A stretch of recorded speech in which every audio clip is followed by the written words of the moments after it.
Hello friends, welcome to my channel back to the basics.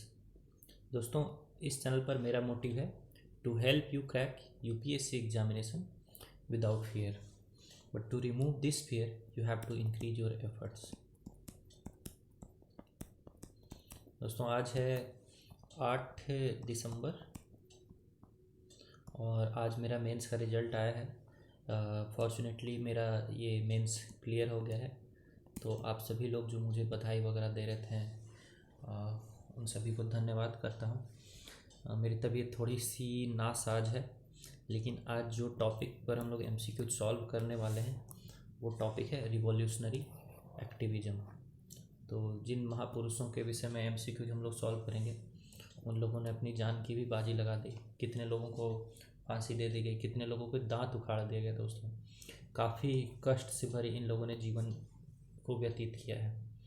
इनके बारे में पढ़ना अगर आपको बर्डन लगता है तो मैं एक ही बात कहूँगा कि देखो, बुरे तरीके से मत लेना, लेकिन आप एक बर्डन हो इस दुनिया में, क्योंकि इन लोगों ने अपने जान तक की परवाह नहीं की हमारे देश को आज़ादी दिलाने के लिए।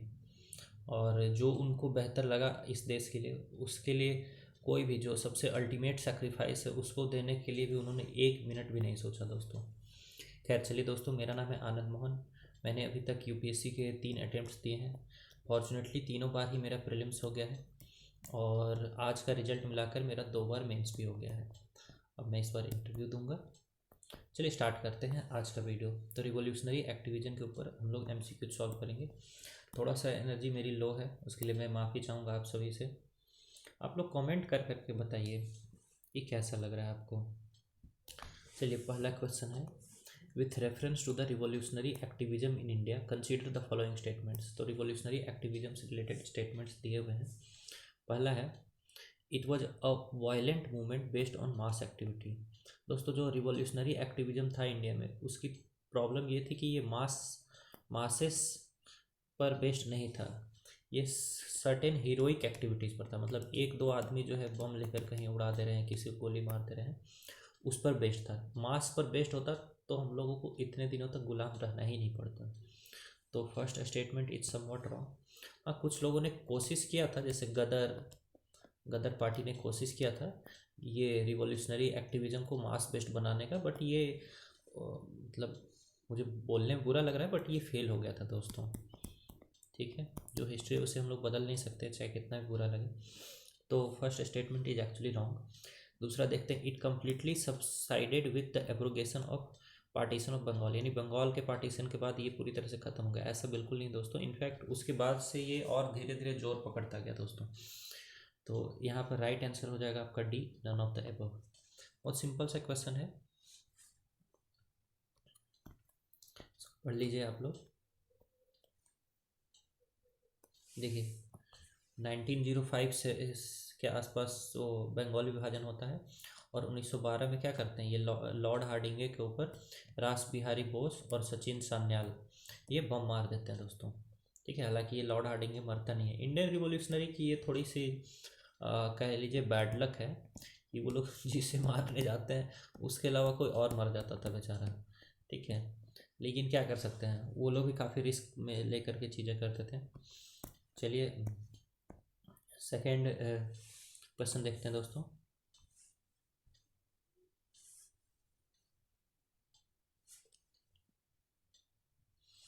The first revolutionary group in Bengal had started before the launch of the Swadeshi program. दोस्तों, ये स्टेटमेंट बिल्कुल सही है। स्वदेशी प्रोग्राम अगर 1905 मान लीजिए, तो अनुशीलन समिति जो है वो 1902 में ही स्टार्ट हो गया था। 1902 में ही स्टार्ट हो गया था अनुशीलन समिति। अनुशीलन समिति कहीं ना कहीं देखो, ये एक्टिव था ढाका में, और इसी का भाई था एक जुगांतर पार्टी वो एक्टिव था कलकत्ता में। ठीक है, तो चलिए फर्स्ट स्टेटमेंट तो आपका राइट है। सेकंड देखिए, Midnapore and Calcutta were the first centres of revolutionary activities. तो ये बिल्कुल सही है दोस्तों। कलकत्ता तो बता ही दिया जुगांतर पार्टी का, फिर मिदनापुर भी उसी आसपास में है। तो ये सारे जो हैं सेंटर्स हैं रिवॉल्यूशनरी एक्टिविटीज़ के। फिर थर्ड स्टेटमेंट देखिए, Hemchandra Kanungo was an important figure equipped with the foreign military training. दोस्तों, ये स्टेटमेंट बिल्कुल सही है। जो हेमचंद्र कानूनगो जी थे वो बाहर से ट्रेनिंग लेकर के आए थे और मतलब रसिया से और पेरिस से, फ्रांस से ये ट्रेनिंग लेकर के आए थे। और यहाँ पर ये मानिक कोटला में फिर इन्होंने एक धार्मिक संगठन बनाया। देखो, एक होता ना, ये ऑर्गेनाइजेशन हो गया रिलीजियस ऑर्गेनाइजेशन बाहर के लोगों के लिए, और अंदर में यहाँ बॉम्ब वगैरह बनाते थे ये लोग, ठीक है। बाहर से जैसे अंग्रेज वगैरह पूछे तो क्या है, तो ये धार्मिक संगठन है, और अंदर में बॉम्ब की फैक्ट्री थी। मानिक कोटला कहाँ है? कलकत्ता में है। तो कलकत्ता में ये हेमचंद्र कानूंगो जी ने ये किया था, एक रिलीजियस ऑर्गेनाइजेशन बनाया था, और उसी में सीक्रेट वे में बॉम्ब की फैक्ट्री चलाते थे ये रिवोल्यूशनरीज के लिए। तो यहाँ पे राइट आंसर आपका क्या हो जाएगा? राइट आंसर हो जाएगा आपका ऑप्शन नंबर बी, 1, 2 एंड 3। इसको पढ़ लीजिए दोस्तों। आइए क्वेश्चन 3 देखते हैं।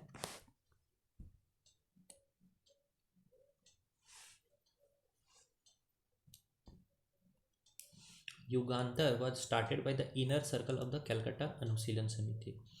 तो ये बात बिल्कुल सही है दोस्तों, कि आपको मैं बताया ना कि ये अनुशीलन समिति ज़्यादातर एक्टिव थी ढाका में, और युगांतर एक्टिव था कलकत्ता में। तो ये स्टेटमेंट बिल्कुल सही है।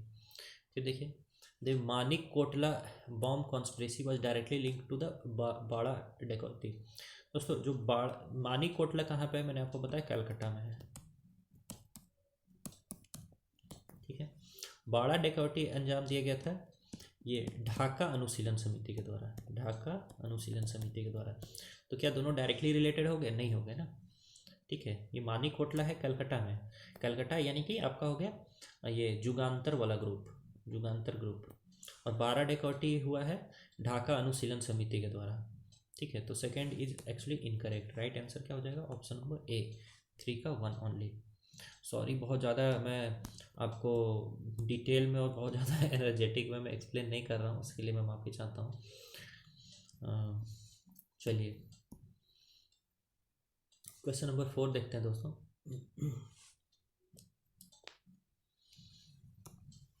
देखिए, यहाँ कुछ जर्नल्स लिखे हुए हैं और यहाँ पर उससे एसोसिएटेड पर्सनालिटी के नाम दिए हुए हैं दोस्तों। तो देखता हूँ, हाँ ठीक है। तो जैसे यहाँ पर है tenets of new party, tenets of new party से एसोसिएटेड लिखा हुआ है नाम रास बिहारी घोष, बट ये गलत है दोस्तों। टेनेंट्स ऑफ न्यू पार्टी से रिलेटेड है बाल गंगाधर तिलक जी, लिख लीजिए तिलक जी, बाल गंगाधर तिलक जी। फिर देखिए, तो फर्स्ट तो रॉन्ग हो गया ना आपका। फिर देखिए, इंडियन सोशियोलॉजिस्ट श्यामजी कृष्ण वर्मा, ये बिल्कुल सही है। श्यामजी कृष्ण वर्मा दोस्तों लंदन में थे, लंदन में उन्होंने इंडिया हाउस की स्थापना की, फिर इंडियन होम रूल सोसाइटी की भी स्थापना की। फिर वो एक फिलोशिप स्कॉलरशिप भी देते थे, यहाँ से जो रिवॉल्यूशनरीज वहाँ जाते थे, जैसे विनायक सावरकर को भी इन्होंने स्कॉलरशिप दिया था। तो खैर सेकेंड स्टेटमेंट एक्चुअली राइट है। फिर देखिए, भवानी मंदिर से एसोसिएटेड है भगत सिंह, एक्चुअली ये गलत है दोस्तों। भवानी मंदिर इज़ एक्चुअली एक पैम्पलेट है जो कि रिटन बाई औरोबिंदो घोष है। आपको पता है औरोबिंदो घोष, बाल गंगाधर तिलक, लाला लाजपत राय और बिपिन चंद्र पाल, ये सारे लोग ये थे आपके एक्सट्रीमिस्ट लीडर्स थे, ठीक है। और इन लोगों को अरेस्ट कर लिया गया था। फिर औरोबिंदो घोष जो है आगे चल करके ये एक साधु बन गए थे, एक्चुअली मॉन्क बन गए थे। और फिर इन्होंने पौंडीचेरी में जा कर के एक अपना आश्रम बना लिया था, उस आश्रम का नाम है ऑरोविल, ठीक है। ये आश्रम बनाने में इनकी सहायता की थी एक फ्रेंच लेडी जिनका नाम था मीरा अल्फासा। तो फिलहाल थर्ड एक्चुअली रॉन्ग है, Bhawani Mandir is related to Aurobindo Ghosh. तो राइट आंसर हो जाएगा 2 ओनली, यानी ऑप्शन नंबर बी।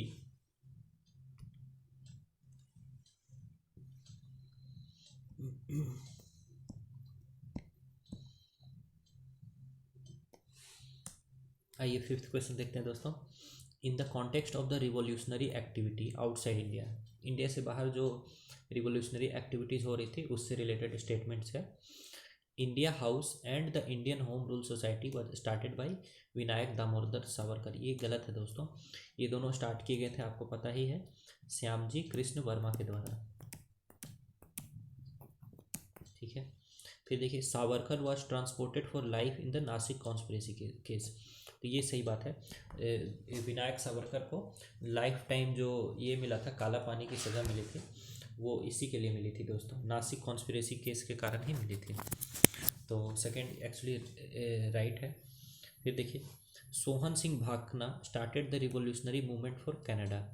दोस्तों सोहन सिंह भाकना ये गदर मूवमेंट से रिलेटेड है, पर इन्होंने कनाडा से स्टार्ट नहीं किया था, इन्होंने स्टार्ट किया था सैन फ्रांसिस्को से। सैन फ्रांसिस्को कहाँ है? यूएस में है। तो जो रिवोल्यूशनरी मूवमेंट इन्होंने स्टार्ट किया था वो सैन फ्रांसिस्को से किया था। तो थर्ड आपका रॉन्ग है।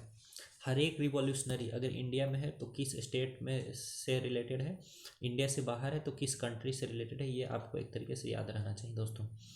तो थर्ड एक्चुअली रॉन्ग है। फिर देखिए madam Bhikaji Cama hosted the Indian flag in Stuttgart Germany. Stuttgart Germany में है दोस्तों, और वहाँ पर एक सोशलिस्ट इंटरनेशनल कांग्रेस हुआ था, और वहाँ पर इन्होंने सबसे पहली बार इंडिया का फ्लैग फहराया था। तो फोर्थ एक्चुअली राइट है। मैडम भिखाजी कामा एक पारसी महिला थी, ठीक है, और ये काफ़ी ये मतलब इम्पॉर्टेंट है, फिगर है इंडियन फ्रीडम स्ट्रगल से रिलेटेड। तो राइट आंसर क्या हो जाएगा? 2 और 4, ऑप्शन नंबर बी।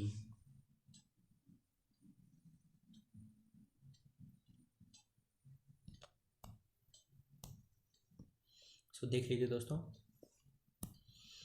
आइए क्वेश्चन नंबर 6 में चलते हैं। Consider the following statements.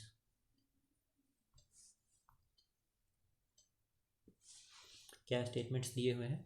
The revolutionary terrorism in Bengal was marked by the huge participation of the lower caste. दोस्तों आपको पता ही है कि बंगाल में लोअर कास्ट का ह्यूज पार्टिसिपेशन नहीं था। ये रिवोल्यूशनरी टेररिज्म से रिलेटेड जो लोग थे उनको कहते हैं भद्र लोग, यानी ब्राह्मण, क्षत्रिय, वैश्य और एजुकेटेड मिडिल क्लास, ये हो गए भद्र लोग। तो लोअर कास्ट के ज़्यादातर पार्टिसिपेशन नहीं था, तो फर्स्ट आपका रॉन्ग हो जाएगा। फिर देखिए Sachindranath Sanyal was an important revolutionary leader in Banaras. आपको लग सकता है कि ये सचिंद्रनाथ सान्याल जी तो बंगाली थे, आप बिल्कुल सही सोच रहे हैं, लेकिन ये बनारस में काफ़ी सारे मराठी और बंगाली रिवॉल्यूशनरीज रहते थे दोस्तों। तो ये कहीं ना कहीं सही स्टेटमेंट है कि ये एक इम्पॉर्टेंट रिवॉल्यूशनरी थे बनारस के। तो राइट आंसर हो जाएगा 2 ओनली, ऑप्शन नंबर बी।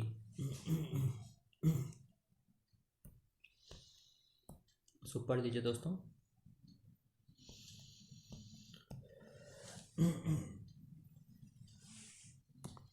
देखिए इसको पढ़िए, यहाँ किसी पर्सनालिटी के बारे में लंबा चौड़ा पैसेज दिया हुआ है, अभी हमें बताना है कि ये किससे रिलेटेड है। देखिए a graduate of Fergusson College he was one of the recipients of Shyamji Krishna Varma's fellowship. तो आपको पता है कि श्यामजी कृष्ण वर्मा वहाँ से स्कॉलरशिप देते थे, जो रिवॉल्यूशनरी वहाँ जाते थे उनको रहने वगैरह के लिए।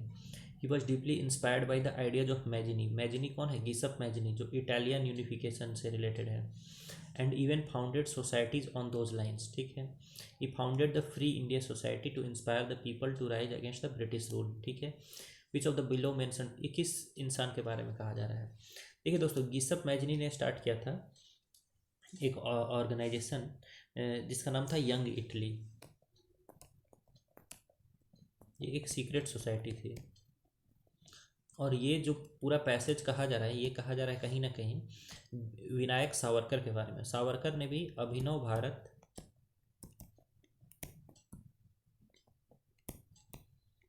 प्लस मित्र मेला नाम की सीक्रेट सोसाइटी स्टार्ट की थी, और विनायक सावरकर को श्यामजी कृष्ण वर्मा फेलोशिप भी मिली थी दोस्तों, और विनायक सावरकर ने ही फ्री इंडिया सोसाइटी की भी स्थापना की थी। तो कहीं ना कहीं ये पूरा स्टेटमेंट किसके बारे में बता रहा है? वी.डी. सावरकर के बारे में। तो राइट आंसर डी हो गया।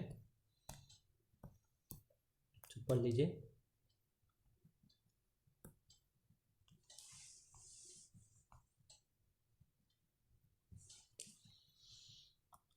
आइए क्वेश्चन 8 देखते हैं दोस्तों। Chenab colony and Bari Doab were the centres of revolutionary activities in Punjab. ये सही स्टेटमेंट है दोस्तों, आप ऐसे नाम से भी देख सकते हैं। पंजाब में 5 नदियाँ ऐसे हैं ना, झेलम, चेनाब, रावी, ब्यास, सतलुज। तो चेनाब कॉलोनी और बारी दोआब यही पंजाब में ही है एक्चुअली। तो ये स्टेटमेंट सही है आपका। फिर देखिए, लाल Falak and Bhai Parmananda were the revolutionary associated with Punjab. तो एक्चुअली दोस्तों ये भी स्टेटमेंट सही है। लाल फलक एक उर्दू पोएट थे।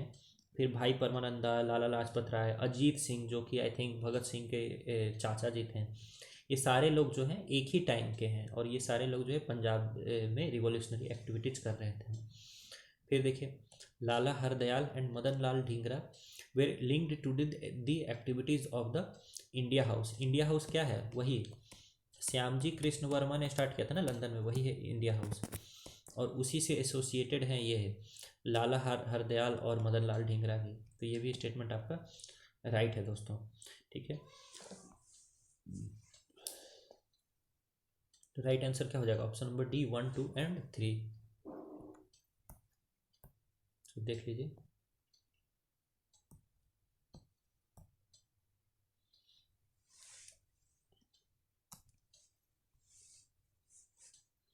ये दोस्तों क्वेश्चन नंबर 9 देखते हैं। In the context of the Indian freedom movement consider the following events. तो इंडियन फ्रीडम मूवमेंट है, उससे रिलेटेड कुछ इवेंट्स हैं और यहाँ क्या कर रहा है? Which of the course correctly describes the order of the above programs of the Indian National Congress. तो इंडियन नेशनल कांग्रेस के द्वारा इन प्रोग्राम्स का एक तरीके से क्रोनोलॉजी सजाना है दोस्तों कि पहले क्या किया गया, बाद में क्या किया गया। ठीक है, तो आप सोचिए कि सबसे पहले जो इंडियन नेशनल कांग्रेस के द्वारा क्या डिमांड किया जाता था? Constitutional concessions. ये तो एकदम मॉडरेट का सबसे पहला यही था कि कॉन्स्टिट्यूशनल कंसेशंस दो, थोड़ा हम लोगों को लेजिस्लेटिव असेंबली में भी मेंबरशिप दे दो एंड ऑल दैट। तो ये पहला सबसे पहले हुआ है दोस्तों। फिर देखिए, डिमांड ऑफ फंडामेंटल राइट्स, ये बहुत बाद में हुआ। पूर्ण स्वराज बहुत बाद में हुआ। मास नेशनलिज्म गांधी जी के आने के बाद हुआ है। डिमांड फॉर स्वराज, ये कहीं ना कहीं स्वदेशी आंदोलन के साथ हुआ 1905 में। ऐसे देख लीजिए ना, ये 1905 में हुआ। मास नेशनलिज्म 1916-17 के बाद हुआ है। पूर्ण स्वराज 1929 के पास हुआ है। रुक जाइए, यहाँ पे लिख दीजिए ईयर। कॉन्स्टिट्यूशनल कंसेशंस की बात आती है 1885 से ही शुरू हो जाती है एक तरीके से। डिमांड फॉर फंडामेंटल राइट्स ये शुरू होगी 1830s में, 30s। फिर पूर्ण स्वराज 1829 या 30। मास नेशनलिज्म गांधी जी के आने के बाद 1816 के बाद से। डिमांड फॉर स्वराज 1905 के बाद से। ठीक है, तो आप इसको अब अरेंज कर सकते हैं। ये हो जाएगा नंबर 1। फिर इसको थोड़ा अरेंज करिए यार आप लोग। ये 1830s नहीं है दोस्तों, ये क्या लिख दिया 1830, 1829। ये 1930s, 1929, 1916। ठीक है, तो सही कर लीजिए, सॉरी। और 1 हो गया ये, फिर ये हो गया 2, फिर ये हो गया 3, फिर ये हो गया 4, ये हो गया 5। ठीक है, तो सबसे इसको आप अरेंज कर लेंगे ना। चलिए देख लीजिए दोस्तों, राइट आंसर इसका बी है।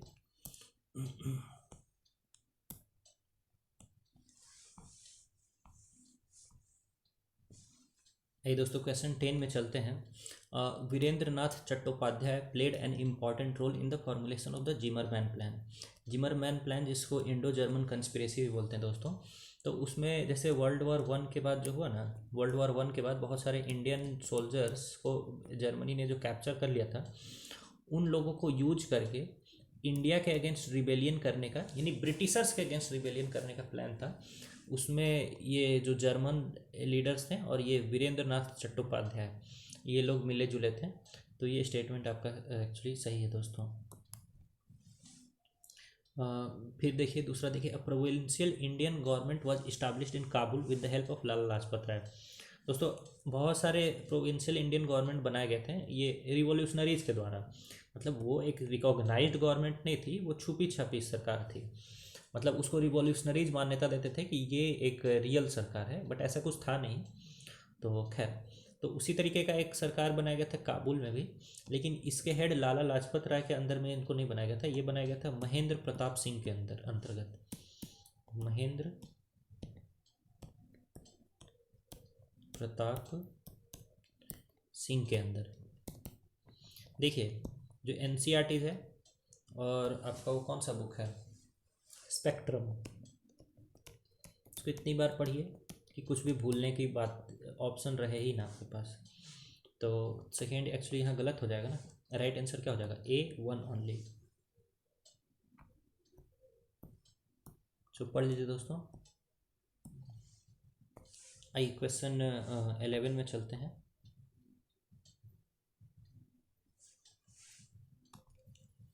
इन the context of the decline in the revolutionary consider the following statements.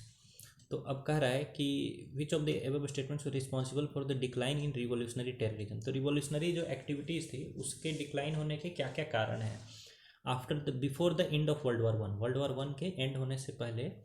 तो जैसे वर्ल्ड वॉर कब एंड होगा, वर्ल्ड वॉर चलेगा 1914 से 1919 तक। तो 1919 के आसपास जो है 1918-19 में रिवॉल्यूशनरी एक्टिविटीज कुछ कम हो जाएगा। तो उसके क्या क्या कारण हैं ये पूछ रहा है, ठीक है। तो अब इसमें पहला देखिए, Gandhi's ideas of mass nationalism, क्या इसका कारण है, हाँ बिल्कुल कारण है। फिर देखिए मॉर्ले मिंटो रिफॉर्म्स दोस्तों 1909 में ही आ गया है। इसके कारण इतने दिन बाद क्यों रिवॉल्यूशनरी एक्टिविटीज़ में डिक्लाइन आएगा, तो ये एक्चुअली गलत है। फिर खिलाफत इशू वर्ल्ड वॉर वन के बाद में आएगा, तो इसके कारण भी वर्ल्ड वॉर वन के दौरान रिवॉल्यूशनरी एक्टिविटीज़ क्यों कम होगा, तो ये भी गलत है। फिर देखिए सिंगापुर म्यूटिनी दोस्तों होता है 1915 में, और यहाँ बात की जा रही है towards the end of the world war one, तो ये भी गलत है। रिलीज ऑफ पॉलिटिकल प्रिजनर्स, हाँ पॉलिटिकल प्रिजनर्स को रिलीज किया जाएगा तो काफ़ी सारे जो रिवोल्यूशनरीज हैं वो रिवोल्यूशनरी एक्टिविटी छोड़ ही देंगे। तो राइट आंसर क्या हो जाएगा आपका, option 1 and 4 only, C is the right answer. पढ़ लीजिए दोस्तों।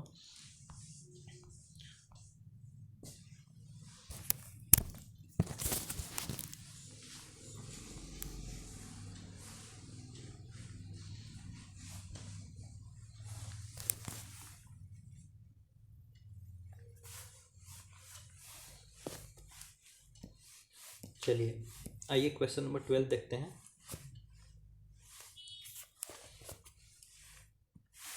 In the context of the early 20th century developments in India consider the following statements, ठीक है। तो the Indian revolutionary supported the war efforts with the believe that it would be reciprocated in the form of self rule. जैसे जब 1914 में world war one start होता है तो 3 group थे उस टाइम इंडिया में, एक तो थे मॉडरेट्स, एक थे एक्सट्रीमिस्ट और तीसरे थे रिवॉल्यूशनरीज। मॉडरेट्स ने अपना ड्यूटी मान लिया कि भाई अब हम लोग ब्रिटेन के अंदर हैं, ब्रिटेन शासन के अंदर में, तो हमारा ड्यूटी है ब्रिटेन को वॉर में सपोर्ट करना, तो इसलिए इन लोगों ने सपोर्ट किया। एक्सट्रीमिस्ट्स ने ये जानकर सपोर्ट किया कि क्या पता अगर हम लोग अगर इनको सपोर्ट करते हैं तो युद्ध जीतने के बाद जो है ये ब्रिटिशर्स जो है हमें आज़ाद कर देंगे, तो ये कह रहा है। लेकिन यहाँ पर रिवॉल्यूशनरीज के बारे में कहा गया दोस्तों, तो एक्सट्रीमिस्ट ने भी ब्रिटिशर्स को सपोर्ट किया था। अब रिवॉल्यूशनरीज ने ब्रिटिशर्स को बिल्कुल सपोर्ट नहीं किया। रिवॉल्यूशनरीज ने सोचा कि इसी टाइम ब्रिटिशर्स अभी युद्ध में ऑक्यूपाइड हैं, क्यों ना अभी हम लोग भी अपना पूरा एक्टिविटी तेज कर देते हैं। तो रिवॉल्यूशनरीज ने वॉर एफर्ट्स में सपोर्ट नहीं किया था। फर्स्ट तो एक्चुअली गलत है। फिर देखिए सेकेंड स्टेटमेंट क्या कहता है कि the Singapore mutiny coincided with the formation of the home rule leagues in India. देखिए सिंगापुर म्यूटिनी हुआ है 1915 में, होम रूल लीग्स इंडिया में स्थापित हुए हैं 1917 में। तो क्या दोनों कोइंसाइड कर रहे हैं, कोइंसाइड नहीं कर रहे हैं दोस्तों। तो इनकरेक्ट यहाँ स्टेटमेंट पूछ रहा है। फर्स्ट तो इनकरेक्ट पूछ रहा है ना, तो फर्स्ट भी इनकरेक्ट है और सेकंड भी इनकरेक्ट है। तो राइट आंसर क्या हो जाएगा, option number C, both 1 and 2।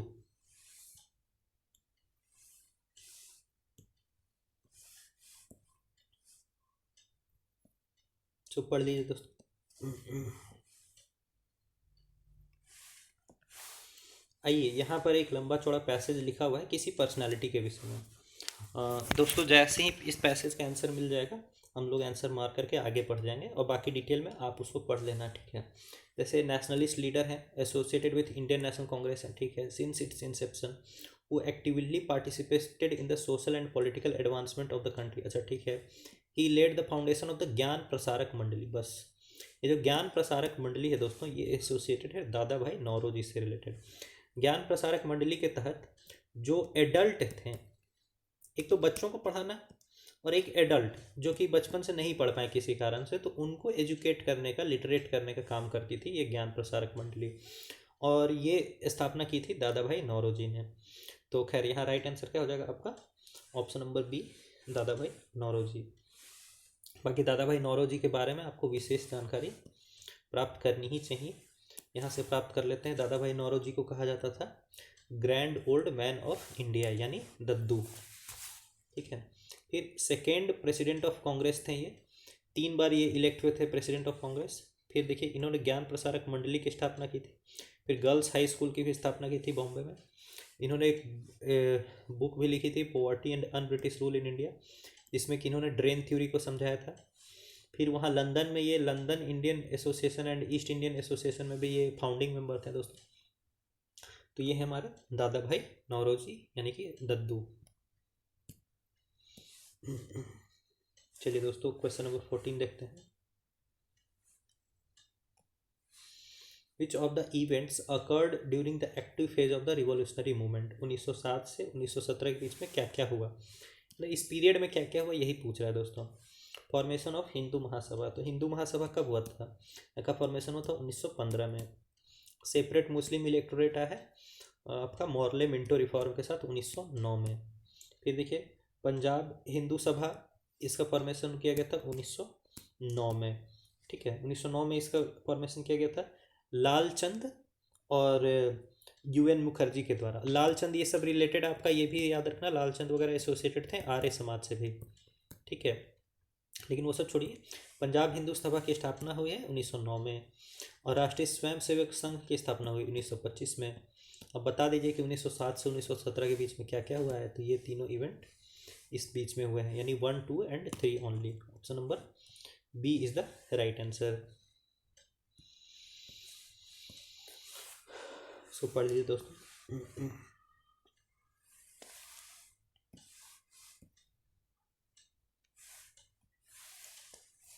आइए यहाँ पर कुछ बाल गंगाधर तिलक जी से का नाम दिया हुआ है, और यहाँ पर कुछ बुक्स का नाम दिया, बुक्स जर्नल्स इन सब का नाम दिया है, और बताना है कि गंगाधर तिलक जी से रिलेटेड कौन कौन सा है। तो गीता रहस्य बिल्कुल बाल गंगाधर तिलक जी ने लिखी है। केसरी और मराठा इनकी 2 न्यूज़पेपर्स थी दोस्तों। फिर देखिए the Arctic home in the Vedas, ये भी बाल गंगाधर तिलक ने लिखी। और द ओरायन, ये बहुत कम लोग जानते हैं, लेकिन द ओरायन एक ज्योतिष बुक है,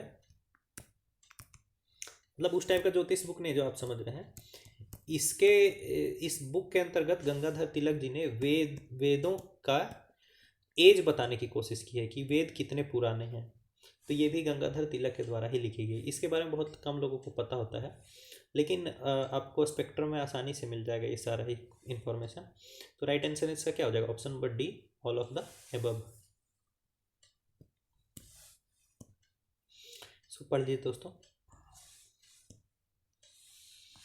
आइए क्वेश्चन नंबर 16 देखते हैं।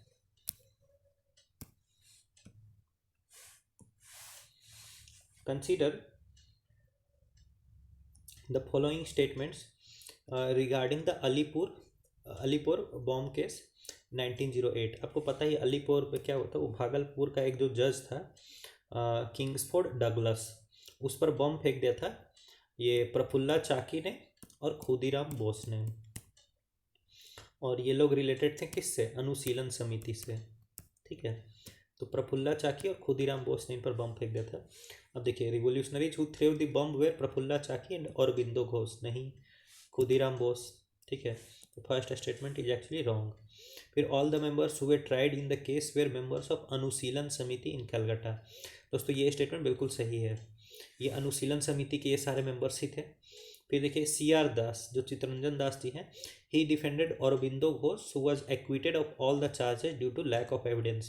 तो दोस्तों जो घोष ब्रदर्स थे, यानी एक तो बरिंदर घोष थे और एक अरबिंदो घोष थे।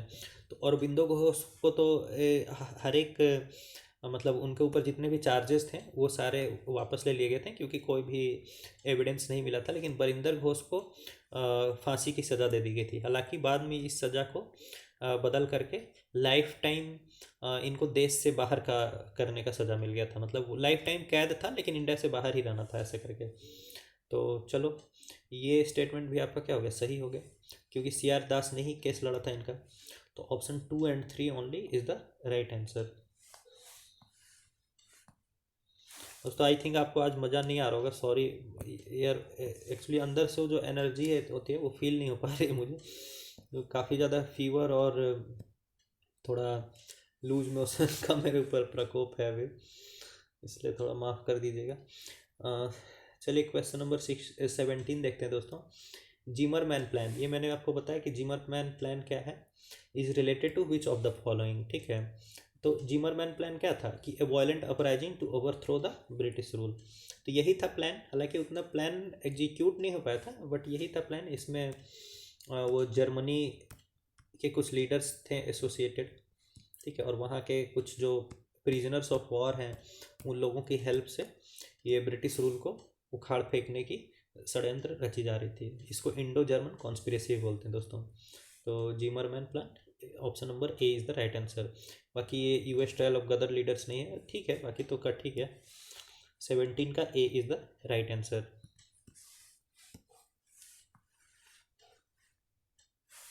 देखिए during the first world War the Jugantar party arranged to import German arms and ammunition through sympathizers and revolutionaries abroad.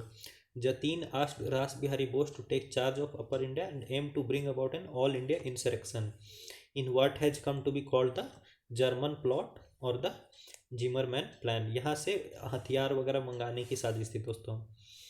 तो चलिए ये हो गया 17 नंबर क्वेश्चन। आइए 18th देखते हैं। देखिए consider the following statements with respect to revolutionary freedom fighters Shyamji Krishna Varma. Shyamji Krishna Varma से रिलेटेड स्टेटमेंट्स दिया हुआ है दोस्तों। श्यामजी कृष्ण वर्मा को कहा जाता है फादर ऑफ, मतलब पता नहीं कहा जाता है कि नहीं, लेकिन एक तरीके से ये फादर थे इंडियन रिवॉल्यूशनरीज के। क्यों? क्योंकि ये लंदन में ये इन्होंने एक इंडिया हाउस बनाए रखा था, और वहाँ से जितने भी इंडिया से रिवॉल्यूशनरी जाते थे उनको ये स्कॉलरशिप देते थे, अपने रहने वगैरह का अरेंजमेंट देते थे, सब कुछ सारी व्यवस्था करते थे दोस्तों, ठीक है। तो ठीक है, फिर देखिए he founded the India Home Rule Society and India House in London, तो ये तो मैंने आपको बता ही दिया कि ये एक राइट स्टेटमेंट है। दूसरा देखिए he earned the title of pandit from the pandits of Kashi. दोस्तों एक बार श्यामजी कृष्ण वर्मा पूरा इंडिया घूम रहे थे और वहाँ पर ये वेदों के बारे में इन्होंने इस तरह से बात की, ठीक है, कि इनको वहाँ के जो ब्राह्मण्स थे उन लोगों ने इनको ही पंडित की उपाधि दे दी दोस्तों। काफ़ी नॉलेजेबल पर्सन थे, इन्होंने एक बुक भी लिखी थी इंडियन सोशियोलॉजिस्ट। तो दोस्तों ऐसे इंसान को पंडित की तो उपाधि मिलनी ही चाहिए। तो खैर ये राइट आंसर है, स्टेटमेंट है। फिर तीसरा देखिए the ideals of Veer Savarkar and Herbert Spencer were his inspirations, मतलब इन लोगों को ये श्यामजी कृष्ण वर्मा अपना इंस्पिरेशन मानते थे। दोस्तों ये तो गलत है ना, वीर सावरकर तो श्यामजी कृष्ण वर्मा को अपना इंस्पिरेशन मानते थे, तो ये गलत है एक्चुअली। बाकी हर्बर्ट स्पेंसर एक पॉलीमैथ थे दोस्तों। पॉलीमैथ किसको बोलते हैं, देखिए यहाँ पे फिलहाल 1 और 2 राइट है। तीसरा देखते हैं वीर सावरकर श्यामजी कृष्ण वर्मा को अपना आइडियल मानते थे, तो थर्ड एक्चुअली गलत है। और हर्बर्ट स्पेंसर को श्यामजी कृष्ण वर्मा अपना आइडियल मानते थे, ये तो सही बात है। हर्बर्ट स्पेंसर एक पॉलीमैथ थे। पॉलीमैथ उसको बोलते हैं दोस्तों जिसको बहुत सारे सब्जेक्ट्स का डिटेल में ज्ञान होता है, और श्यामजी कृष्ण वर्मा भी कोई कम नहीं थे दोस्तों, तभी तो उनको भी पंडित की उपाधि दी गई थी। तो खैर थर्ड एक्चुअली स्टेटमेंट तो इनकरेक्ट है हमारा। तो राइट आंसर क्या हो जाएगा देख लीजिए, राइट आंसर हो जाएगा 3 ओनली, यानी ऑप्शन नंबर बी, क्योंकि इनकरेक्ट ही पूछ रहा है दोस्तों।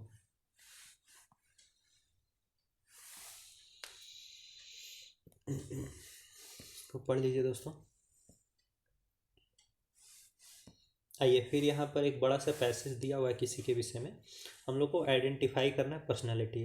फिर he developed a spiritual practice called internal yoga. अच्छा, one of his close spiritual collaborator Mirra Alfassa. दोस्तों मैंने आपको ऊपर ही बताया कि मीरा अल्फासा एक फ्रेंच लेडी थी, और ये एक डिसाइपल बन गई थी, मतलब एक तरीके से स्टूडेंट बन गई थी किन की, औरबिंदो घोष जी की। और इन्होंने औरबिंदो घोष को वहाँ पौंडीचेरी में एक आश्रम बनाने में हेल्प भी किया था। उस आश्रम का नाम क्या है? ऑरोविल। औरबिंदो जी के नाम पर ही है। तो आप यहीं से नाम सीधे मार सकते हैं। राइट आंसर क्या हो जाएगा? डी, औरबिंदो घोष। बाकी आप पूरा पढ़ लीजिए। His greatest literary achievement is an epic poem titled Savitri. तो इन्होंने सावित्री नाम की पोएम की बुक भी लिखी है दोस्तों। फिर ठीक है, राइट आंसर क्या हो जाएगा? डी, औरबिंदो घोष। आप इतना बड़ा पैसेज में ना एक कीवर्ड से भी आप पूरा आंसर कर सकते हैं दोस्तों। प्लीज़ इसको पढ़ लीजिए, क्योंकि इसमें और भी रिवॉल्यूशनरीज के बारे में कुछ कुछ दिया हुआ है। आइए दोस्तों, क्वेश्चन नंबर 20 देखते हैं। आप लोग प्लीज़ कमेंट करके बताइए कि आपको कैसा लग रहा है आज का सेशन, क्योंकि मुझे अंदर से पता नहीं चल पा रहा है कि am I able to make it interesting और नॉट। क्वेश्चन नंबर 20 देखते हैं। Consider the following statements with reference to the Ghadar party. Ghadar party से रिलेटेड कुछ स्टेटमेंट्स दिए हुए हैं। तो पहला स्टेटमेंट है, it was founded by the expatriate Indians to overthrow British rule India. तो गदर पार्टी आपको पता है कि इंडिया से बाहर जो लोग रहते थे, जैसे स्पेशली यूएस और कनाडा में, उन लोगों के द्वारा ही स्टार्ट किया गया था। तो फर्स्ट स्टेटमेंट आपका राइट है। एक्सपैट्रिएट यानी इंडिया से जो बाहर चले गए उन लोगों की बात की जा रही है। ठीक है। फिर देखिए, the outbreak of first world war encouraged the Ghadar leaders to launch a violent attack against the British rulers. तो दोस्तों सही बात है, आपको पता ही कि जब वर्ल्ड वॉर हुआ तो मॉडरेट्स जो थे उन्होंने सपोर्ट किया ब्रिटिशर्स को, ये सोच करके कि ये हमारी ड्यूटी है। एक्सट्रीमिस्ट ने ये सोचकर सपोर्ट किया कि हम सपोर्ट करेंगे तो आगे चल करके ब्रिटिशर्स हमें स्वराज दे देंगे। लेकिन जो रिवॉल्यूशनरीज थे उनको लगा कि यही हमारे लिए बेस्ट टाइम है। ठीक है, तो रिवॉल्यूशनरीज ने इसी टाइम जो है सोचा कि वायलेंट अटैक किया जाए ब्रिटिश रूलर्स पर। तो ये सेकेंड स्टेटमेंट आपका सही है। फिर थर्ड देखिए, it was a politically strong organisation and achieved remarkable success. दोस्तों मन तो नहीं कर रहा है ऐसा इसको गलत करने का, बट ये स्टेटमेंट एक्चुअली गलत है दोस्तों, क्योंकि ये ऑर्गेनाइजेशन बहुत ज़्यादा फेल कर गया था दोस्तों। इनके सारे प्लान्स जो है वो ब्रिटिशर्स को पता चल गए थे। ठीक है, और बहुत बुरे तरीके से इसको क्रश कर दिया गया था। और ये एक स्ट्रॉन्ग पॉलिटिकल ऑर्गेनाइजेशन नहीं था, इसको ग्राउंड रियलिटीज़ के बारे में बहुत ज़्यादा पता नहीं थी दोस्तों, क्योंकि ये लोग इंडिया से बाहर रह रहे थे और इंडिया में मासेस को अच्छे से रेडी नहीं कर पाए थे ये लोग, ये एक तरीके का उतने बड़े रिबेलियन के लिए। तो थर्ड एक्चुअली एक रॉन्ग स्टेटमेंट है। तो यहाँ करेक्ट स्टेटमेंट क्या हो जाएगा? ऑप्शन 1 एंड 2 ओनली, यानी ऑप्शन नंबर ए।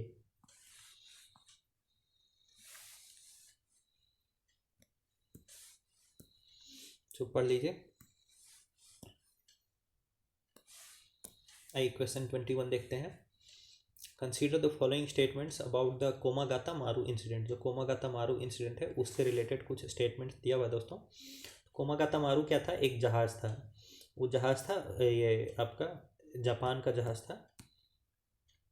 उसमें इंडिया से बहुत सारे सिख और पंजाबी और भी जगह के लोग जो है वो गए थे कनाडा। कनाडा में, कनाडा था एक्चुअली ब्रिटिश की कॉलोनी ही थी कनाडा भी। तो कनाडा को ब्रिटिशर्स ने बोला कि इन लोगों को यहाँ उतरने मत दो। तो 2 महीने बहुत वहाँ बकझक हुआ, लेकिन 2 महीने के बाद उन लोगों को वापस भेज दिया गया कलकत्ता। इस कोमागाटा मारू जहाज़ को कलकत्ता भेज दिया गया। कलकत्ता में इन सभी को उतारा गया और ज़बरदस्ती ट्रेन में भर के इनको पंजाब भेजा गया। इसी बीच बहुत लोग जो नहीं मार रहे थे तो उन पर जबर गोली भी चला दी गई और काफ़ी सारे लोग मर भी गए यहाँ पर दोस्तों। तो ये है कहानी कोमागाता मारू की। तो पहला देखिए statement, the Komagata Maru was a Japanese steam ship that carried Sikh immigrants from Punjab only. देख दोस्तों ये गलत स्टेटमेंट है, इसमें और भी इंडिया के कुछ पार्ट से लोग थे।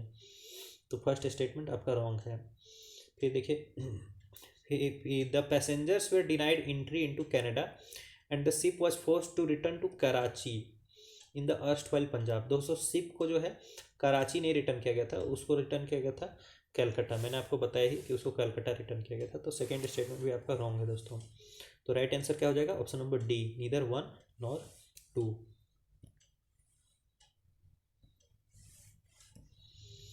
आप लोग इसको पढ़ लीजिए। आइए क्वेश्चन 22 देखते हैं।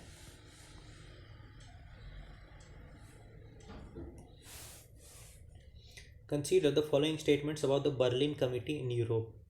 ये बर्लिन कमिटी वही है दोस्तों, Zimmerman plan, Berlin committee, German plot, Indo German conspiracy, सब एक ही चीज़ को कहा जा रहा है। चलिए पहला देखिए, it was established during the first world war by Virendra Nath Chattopadhyay and Lala Hardayal.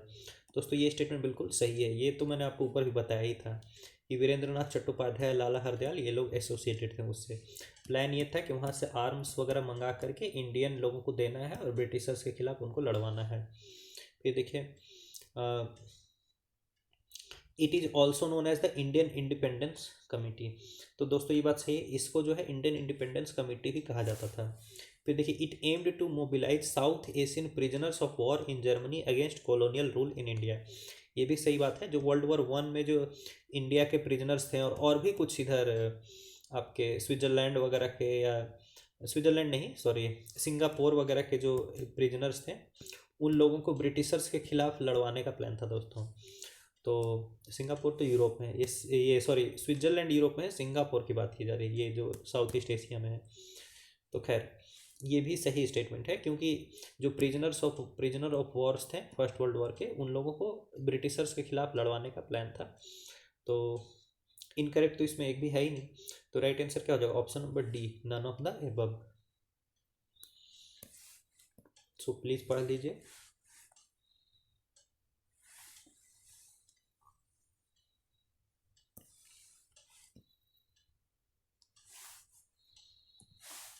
फिर दोस्तों ये देखिए कि यहाँ स्वदेश सेवक होम के बारे में कुछ स्टेटमेंट दिया हुआ है।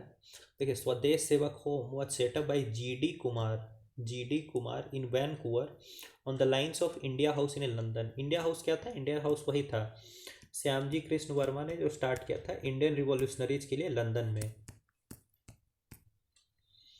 इसी को कॉपी करने की कोशिश की थी जी.डी. कुमार जी ने वैनकूवर यानी कनाडा में, कि अगर इंडिया से कोई रिवॉल्यूशनरी कनाडा जाता है तो उसको स्वदेश सेवक होम के अंदर वो लोग रखेंगे, उनके रहने खाने ये सब का अरेंजमेंट करेंगे।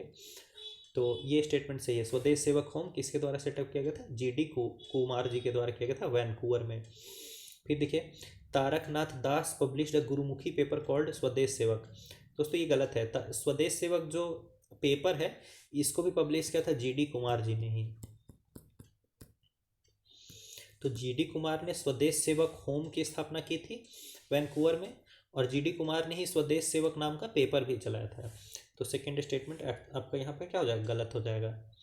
तो विच इज करेक्ट, तो option A, one only is the correct answer. बाकी पढ़ लीजिए।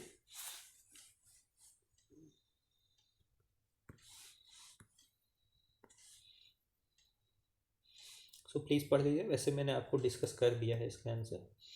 फिर देखिए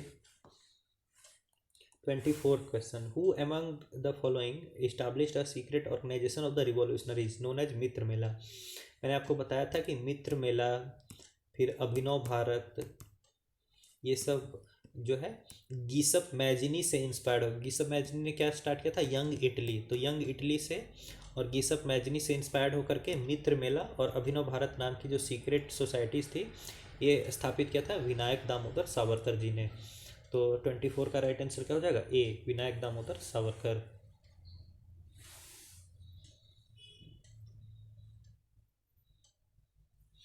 बाकी यहाँ पर आप सबका नाम देख लीजिए, सारे लोग इसमें रिवोल्यूशनरीज ही हैं। जैसे मदन लाल ढींगरा ने क्या किया था, इन्होंने कर्जन वायली को की गोली मार के हत्या कर दी थी। जब इन्होंने कर्जन वायली की हत्या कर दी थी ना दोस्तों, तो काफ़ी ज़्यादा मतलब ब्रिटिशर्स ने एक्शन भी लिया था। उसी दौरान भी काजी कामा ब्रिटेन से भाग गई थी। श्यामजी कृष्ण वर्मा को भी जो है ब्रिटेन छोड़ करके उनको फ्रांस जाने पर मजबूर कर दिया गया था। बाकी इन सब से रिलेटेड आप पढ़िएगा, प्लीज़ पढ़िएगा। राइट आंसर तो यहाँ पर क्या है, ए ही है, विनायक दामोदर सावरकर ही है। यहाँ पे सभी के बारे में कुछ ना कुछ दिया हुआ है। जैसे देखिए, वासुदेव बलवंत फडके जो है ये रिलेटेड है रामोसी रिबेलियन से। फिर देखिए, आनंद लक्ष्मण कन्हारे जो है ये एसोसिएटेड है नासिक कॉन्स्पिरेसी केस से।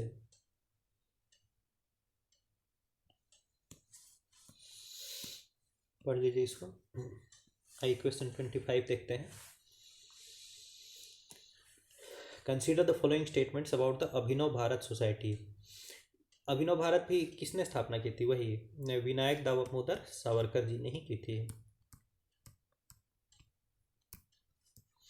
आइए देखते हैं। It was a secret society founded by Vinayak Damodar Savarkar and his brother Ganesh Damodar Savarkar in 1904। तो ये स्टेटमेंट बिल्कुल सही है दोस्तों। अभिनव भारत जो है दोनों सावरकर ब्रदर्स ने मिलकर के की थी, तो वन इज एक्चुअली राइट। फिर देखिए, the free India society founded by madam Bhikaji Cama was merged with the Abhinav Bharat society. ये गलत है दोस्तों। जो फ्री इंडिया सोसाइटी है ये एक इंडिपेंडेंट ऑर्गेनाइजेशन था, इसको अभिनव भारत में मर्ज नहीं किया गया था। अभिनव भारत में मर्ज कर दिया गया था मित्र मेला को।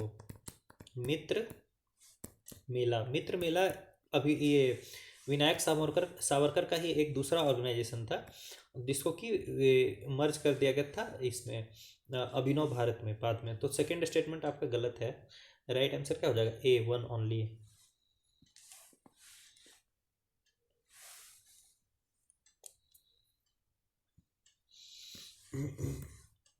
पढ़ लीजिए।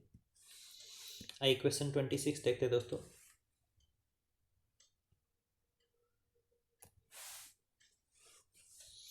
देखिए यहाँ कह रहा है which of the following revolutionary groups organise the Barrah dacoity. जो बाड़ा डकैती है मैंने आपको बताया था, ये ढाका अनुशीलन समिति के द्वारा किया गया था बाड़ा डकैती।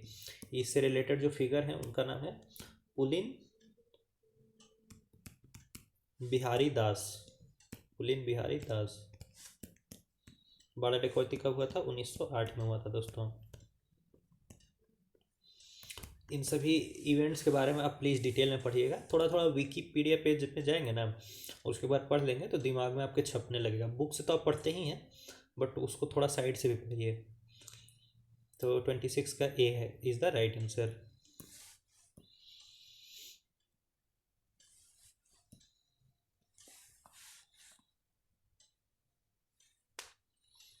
दोस्तों ये 27th नंबर स्टेटमेंट देखते हैं। Consider the following pairs in the context of newspapers journals and the state in which they were published. Sandhya Punjab ठीक है, और काल महाराष्ट्र और भारत माता बंगाल। दोस्तों देखिए, इसमें से जो ये है भारत माता जो है ये पब्लिश किया जाता था अजीत सिंह के द्वारा। ठीक है, अजीत सिंह भगत सिंह के चाचा जी थे। और भारत माता पब्लिश कहाँ पर होगा? पंजाब में होगा। तो थ्री इज रॉन्ग। फिर देखिए, संध्या जो है वो पब्लिश होता था बंगाल में।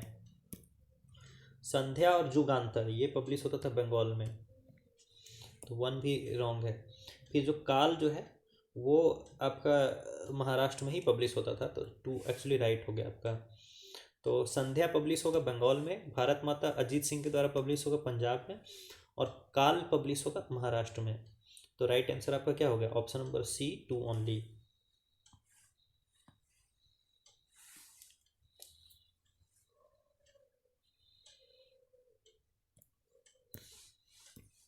सो प्लीज पढ़ लीजिए। आई क्वेश्चन 28 में आते हैं दोस्तों। Consider the following pairs in the context of the journals and their authors. यहाँ पर जर्नल्स और बुक्स हैं और उनके ऑथर्स हैं। जैसे सत्याग्रह किसके द्वारा लिखा गया? महात्मा गांधी के द्वारा।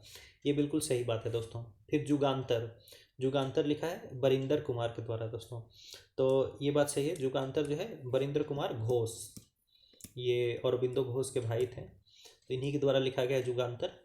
फिर भारत माता अजीत सिंह जो भगत सिंह के चाचा जी भी थे शायद, तो उनके द्वारा लिखा गया है, ये भी सही है। अभी तो ऊपर बताए थे मैं, भारत माता पंजाब में पब्लिश होता था अजीत सिंह के द्वारा। तो राइट आंसर इसका क्या हो जाएगा? Option number D, all of the above is the right answer. ये सब आप प्लीज बना लीजिएगा, बुक्स या न्यूज़पेपर्स और इधर ऑथर्स। इससे मैच द फॉलोइंग टाइप के क्वेश्चन आएंगे ना, और आप सही करेंगे तो आपको बहुत इजीली कुछ मार्क्स आप ऊपर चले जाएंगे बाकी लोगों के, क्योंकि काफ़ी लोग कंफ्यूज कर देते हैं। इसमें पता तो होता है बट रिवीजन के अभाव में वो कंफ्यूज कर देते हैं। दोस्तों इसी के साथ हमारा ये सेशन फिनिश होता है। इस सेशन में बने रहने के लिए आप सभी का बहुत बहुत धन्यवाद। अगर आपको प्रीलिम्स निकालना है, मैं आपसे फिर से रिक्वेस्ट करता हूँ कि इस सीरीज़ के साथ आप लोग चिपक जाइए। हालांकि मेरा मेंस हो गया है और फिलहाल मुझे इंटरव्यू की तैयारी करनी होगी, तो फिर भी मैं पूरी कोशिश करूँगा कि हमारे ये सीरीज जो है वो अनइंटरप्टेड, मतलब बिल्कुल बाधित ना हो। ठीक है, कभी कभी शायद बाधित हो जाएगा, तो उसके लिए आप लोग माफ़ कर दीजिएगा। और चैनल पर खूब सारा प्यार बरसाइए, और आप भी वीडियोस को देखिए, और आपके जो भी दोस्त हैं जो यूपीएससी दे रहे हैं या देना चाहते हैं, उन सभी लोगों को भी ये वीडियोस दिखाइए। आप सभी का बहुत बहुत धन्यवाद।